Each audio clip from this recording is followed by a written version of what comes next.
Today, we're diving into one of the boldest and most shocking chess traps out there, the Belgrade Gambit. Imagine sacrificing a knight on move 4 just to send your opponent into panic mode.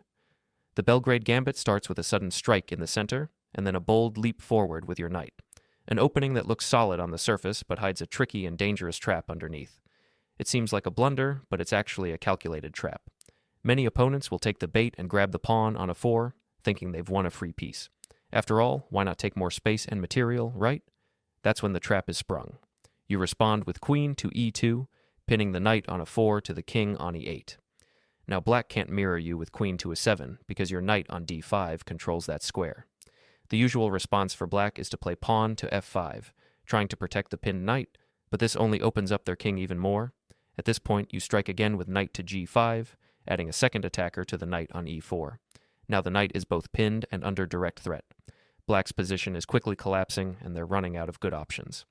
Let's say they try to push you back with pawn to h6, hoping to force a trade of knights. But instead of trading, you deliver a stunning blow. Queen to h5. This seemingly simple move sets up an instant threat of checkmate.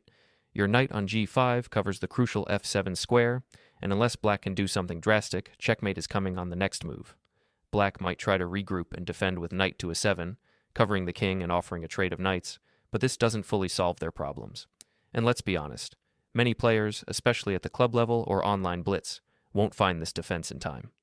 Now captures the knight on a 4, they're now faced with a tough choice. They'll likely try to simplify by capturing one of your knights in return. But if they choose to capture the knight on d5, it leads to a surprisingly quick and devastating checkmate. If they capture the knight e4 with the pawn, then you can play queen to h5 check. At this point, black has two main options, to block the check with either a knight or a pawn. But as is often the case in the Belgrade Gambit, both choices lead to disaster. If black blocks the check with knight to g6, white responds with bishop to g5. And here comes the twist. The queen on d8 is now trapped. Even if black tries to stall, say by making another move first, once white recaptures or continues, the threat remains. Their queen is lost, and the knight is still pinned, unable to recapture the bishop. It's an incredibly nasty trap. Now what if black chooses to block the check with the pawn to g6 instead?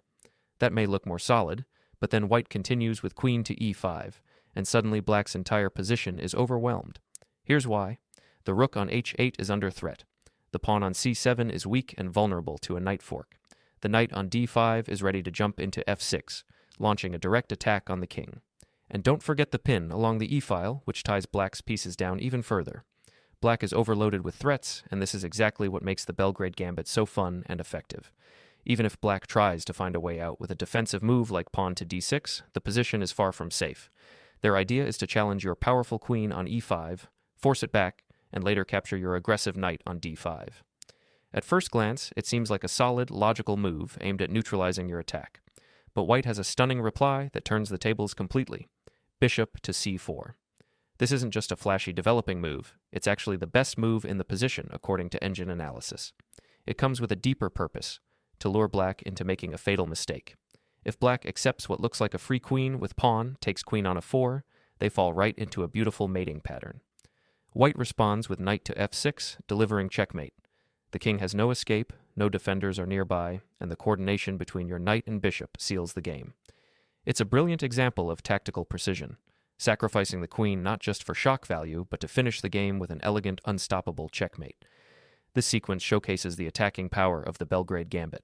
Even when black tries to defend, one misstep can lead to a swift and brutal end. To recap, this all begins in the 4 knights game. After striking with pawn to d4 and knight to d5, you invite black to overextend. If they capture on e4, you play queen to e2, pinning the knight. Their only defense is pawn to f5, which weakens their king. From there, the tactical storm begins, with pins, forks, and even traps that can win their queen. Now you play knight to g5, increasing the pressure on the already pinned knight on e4. At this point, black might try to defend by playing bishop to a 7, which makes a lot of sense. They're attempting to shield their king and prepare to castle. This is your moment to strike. You finally execute your main idea, capture the knight on e4. In response, your opponent will likely castle, thinking they have reached safety. But it's not that simple. The king is still exposed, with very few defenders nearby, and the threat of queen to h7 checkmate looms dangerously. To defend against this, black must somehow block the diagonal. But you continue the attack by developing your bishop, bringing it into the game with tempo. If black tries to create counterplay with rook to e8, looking for tactics along the open e-file, you calmly castle kingside. Now, you are the one with pressure along the e-file, not your opponent. Even if black attempts a discovered attack, they've overlooked a key tactic, knight to f6, a devastating fork. If black captures the knight, the rook on e8 falls. You've just won the exchange, but it doesn't end there. Their dark-squared bishop is also pinned, and their king is still under fire.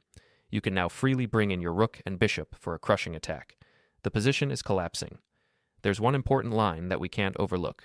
Engine analysis suggests that the best move for black in this position is the somewhat surprising pawn to d3, a bold counterattack in the center. This move challenges white's control and tries to complicate the position. The good news is that this move is quite uncommon in practice. According to the Lichess database, only about 7% of players use this defense, and those who do are usually rated around 2,100 or higher. So, if you're playing at a lower level, you're unlikely to face this move often, allowing you to focus more on the typical lines where white has strong attacking chances. Even if they play pawn to d3, the position remains highly tactical and balanced. For example, you can capture this pawn with your queen, and if black then grabs your knight on g5, it looks like you're down material until you spring knight takes c7, a powerful double attack. Black plays king to d8, then you play knight to a6, forking the king and queen. On the next move, you can capture the queen. If your opponent decides to play it safe and avoids capturing the extra pawn, they might instead try to simplify the position by trading off your aggressive knight in the center. However, after you recapture, they're forced to move their other knight, which only highlights that their earlier decision was flawed. This is the beauty of the Belgrade Gambit. Even seemingly natural and cautious moves often backfire. The moment black tries to neutralize the attack without fully understanding the tactics, they quickly find themselves in a worse position, struggling to recover. Let's say black plays knight to a7, and you respond with queen takes d4. Believe it or not, the game is practically over.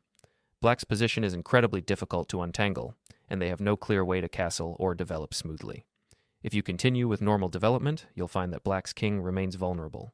Eventually, when you check the king, they'll realize they can't even move the dark-squared bishop without leaving the g7 pawn hanging. The most common reply from black is bishop to e7, hoping to castle, but you strike immediately with queen takes g7, threatening the rook and piling on pressure. If black tries counterplay bishop to f6, then you play rook to a1 with gokek.